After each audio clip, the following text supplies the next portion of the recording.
selamat berjumpa lagi rekan-rekan yang dikasihi Tuhan Yesus Kristus pada pelajaran kita yang kedua pada triwulan yang ketiga ini.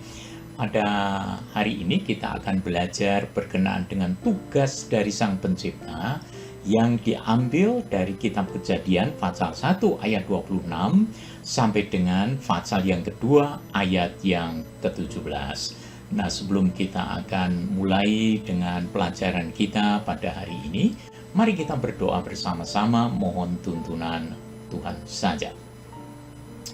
Tuhan Yesus yang mengasihi kami, sungguh kami bersyukur kepadamu untuk hari ini atas berkat-Mu.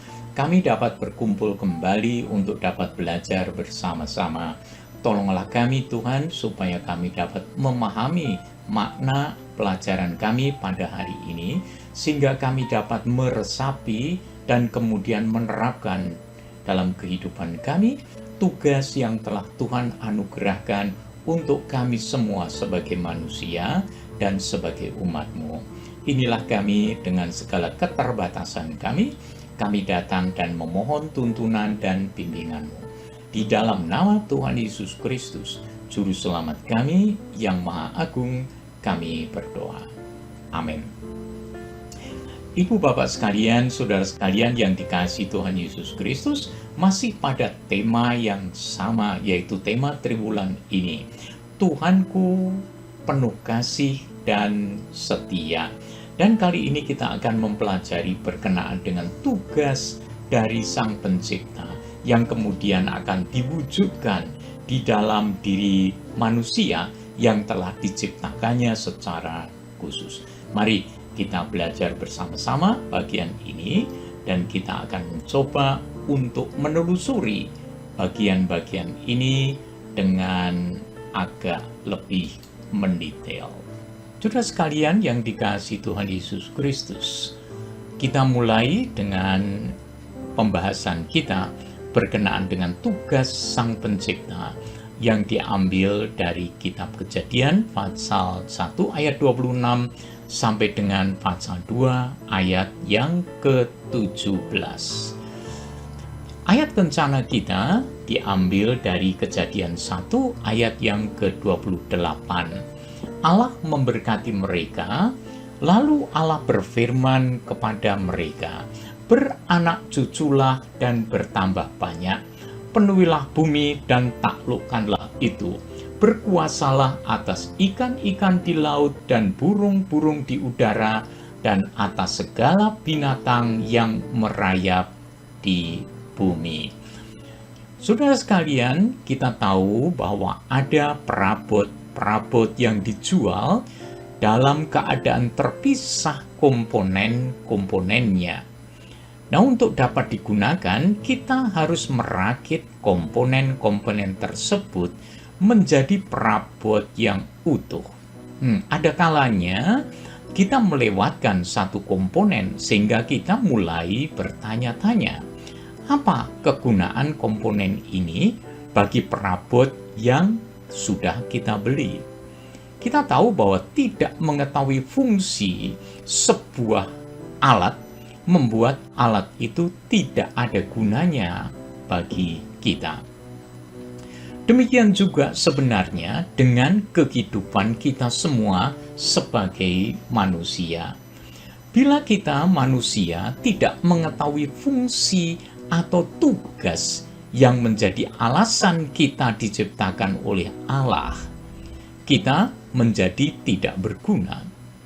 Lebih buruk lagi, bila manusia itu, kita semua sebagai manusia, melakukan sesuatu yang justru merusak pekerjaan Allah, itu akan lebih menyedihkan lagi.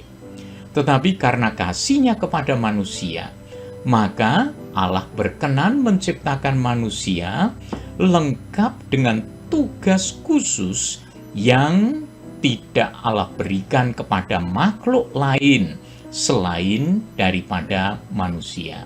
Nah, saudara sekalian, pelajaran kita kali ini akan menolong kita untuk menyadari aspek-aspek di dalam tugas dari Sang Pencipta tersebut yang akan terwujud di dalam kehidupan ciptaannya, yaitu manusia. Saudara sekalian yang dikasihi Tuhan Yesus Kristus, bagian pertama yang kita pelajari pada hari ini adalah tentang tugas Sang Pencipta yang terwujud dalam jati diri manusia. Di dalam kisah penciptaan di Kitab Kejadian pasal 1, kita mendapati bahwa keberadaan manusia sebagai ciptaan yang terakhir dan sekaligus puncak dari ciptaan lainnya. Manusia diciptakan istimewa, yaitu menurut gambar dan rupa Allah. Frasa tersebut berarti ada bagian yang menjadi hakikat Allah yang ada di dalam diri manusia, yaitu pikiran, perasaan, dan kehendak. Dan itu menjadi salah satu ciri dari suatu pribadi. Allah yang Maha Pribadi menciptakan manusia yang memiliki kepribadian. Dengan menciptakan manusia menurut gambarnya, Allah yang Maha Kuasa atas seluruh jagat raya ini mempercayakan otoritasnya dan kewenangannya kepada manusia untuk mengatur bagian-bagian tertentu dari alam semesta ini. Jati diri manusia membuatnya memiliki wewenang untuk mengatur ciptaan-ciptaan lainnya. Rekan-rekan sekalian yang dikasihi Tuhan Yesus Kristus, sebagaimana yang sudah disebutkan di atas tadi, jati diri manusia itulah yang membuatnya memiliki wewenang untuk mengatur ciptaan-ciptaan lainnya. Kita juga tahu bahwa jati diri manusia itu telah menyatakan kepada kita bahwa Allah telah memberi manusia itu kemampuan untuk dapat menggunakan kewenangannya itu, tentunya dengan bertanggung jawab. Dan itu tercatat di dalam Kejadian pasal 1 ayat yang ke-29. Di samping itu, kita sudah sebutkan tadi bahwa semua keperluan untuk aktivitas hidupnya itu juga telah disediakan oleh Tuhan Allah sendiri. Yang berikutnya, tentang tugas Sang Pencipta itu pun terlihat dari perintah-perintahnya yang diberikan kepada manusia. Allah telah memperkuat wewenang untuk melaksanakan tugas itu dengan suatu perintah yang tertulis di dalam Kejadian pasal 1 ayat yang ke-28, yaitu beranak cuculah dan bertambah banyak, penuhilah bumi dan taklukkanlah itu, kemudian berkuasalah. Nah, kita melihat bahwa Allah adalah Allah yang aktif untuk bekerja. Adanya perintah di Kejadian pasal 1 ayat 28 maupun Kejadian pasal 2 ayat 16 sampai dengan 17 menuntut adanya tanggung jawab Adam, yaitu bagaimana tugas itu dikerjakannya sepanjang umur hidupnya. Kemudian tugas Sang Pencipta itu kemudian mulai dijabarkan atau dijelaskan lebih lanjut kepada manusia.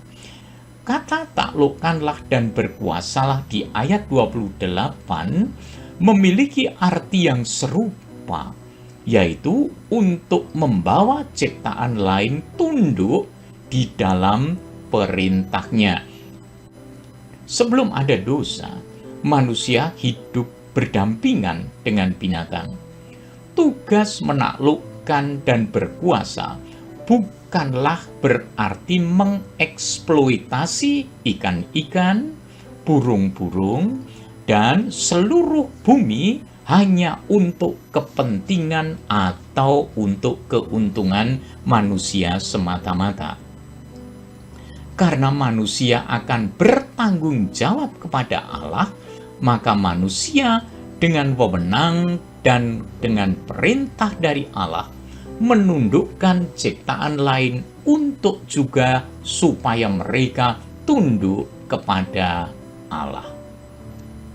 Di dalam kitab Kejadian pasal 2 ayat 8 sampai 17 menjadi satu contoh bagi kita sekalian tentang bagaimana melaksanakan tugas tersebut, dan itu dilakukan oleh Bapak Adam. Ia ditempatkan di sebuah taman di Eden lengkap dengan berbagai pohon dan sungai dengan 4 cabangnya, serta di sana ada hasil alam yang berupa emas, damar, bedolah, batu krisopras, dan sebagainya. Menaklukkan dan menguasai alam itu diperjelas dari pekerjaan Adam, tertulis di dalam Kejadian pasal 2 ayat yang ke-15. Yaitu mengusahakan dan memelihara taman itu. Keduanya memiliki makna yang saling melengkapi, yaitu bahwa taman itu harus dikelola sedemikian rupa, dibudidayakan sedemikian rupa, agar menghasilkan sesuatu yang akan terus menjaga kelangsungan hidup manusia maupun kelestarian taman tersebut. Jadi, kalau kita perhatikan, keliru sudah kalau manusia itu mengeksploitasi alam semesta ini hanya untuk kepentingannya pribadi tanpa memeliharanya. Karena mandat yang diberikan Tuhan Allah kepada kita bukan hanya untuk mengusahakan saja, tetapi memelihara demi kelestarian bumi ini.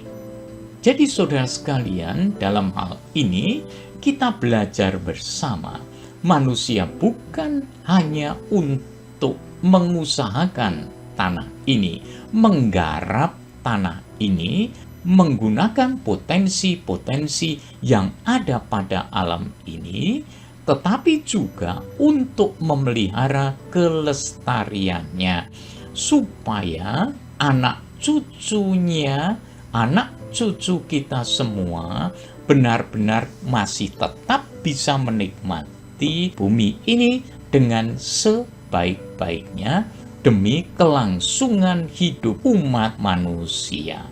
Kesimpulannya, tidak mengetahui fungsi sebuah alat membuat alat itu tidak ada gunanya bagi kita. Maka, tidak mengetahui tugas kita di dunia ini membuat kita tidak ada gunanya. Namun, baru saja kita belajar bersama-sama bahwa kita sebagai manusia mempunyai tugas yang diberikan oleh Tuhan Allah, yaitu untuk mengusahakan dan memelihara alam semesta ciptaannya.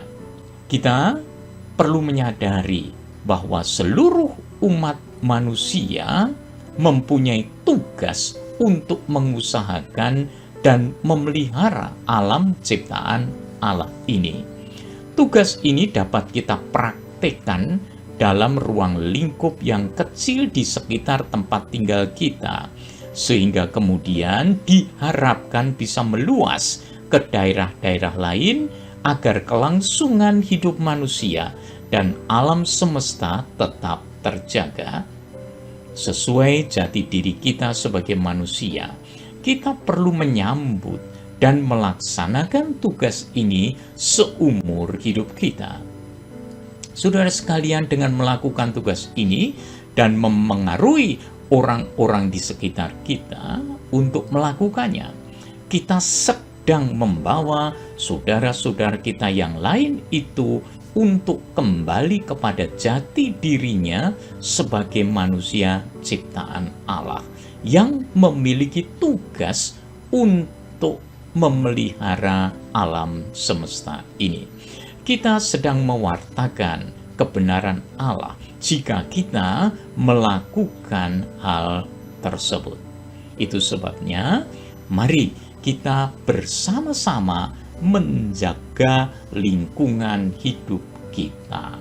Lalu bagaimana kita mempraktekkannya atau menerapkan semuanya itu?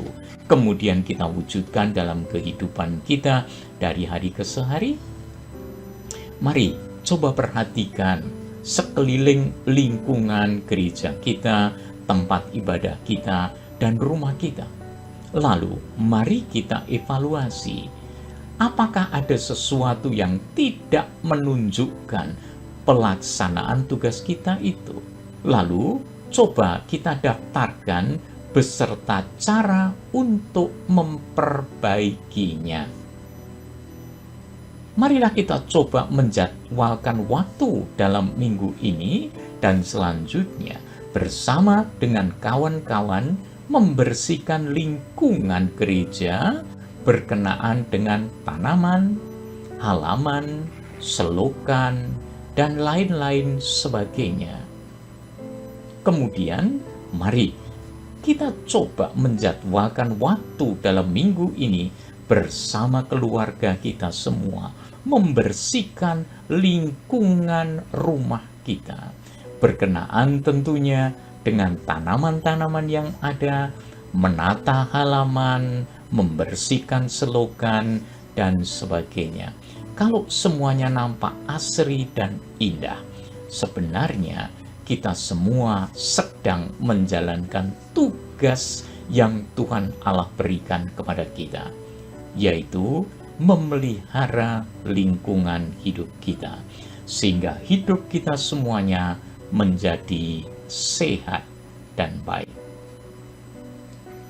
Terima kasih saudara sekalian atas perhatian saudara sekalian dapat bersama-sama untuk belajar pada hari ini.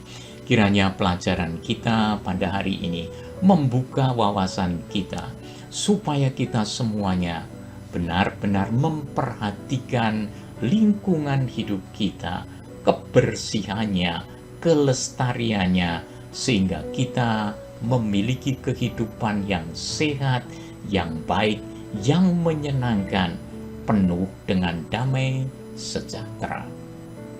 Berkat dari Tuhan Allah kita di dalam Tuhan Yesus Kristus menyertai kita, menyertai usaha kita, menyertai seluruh keluarga kita masing-masing.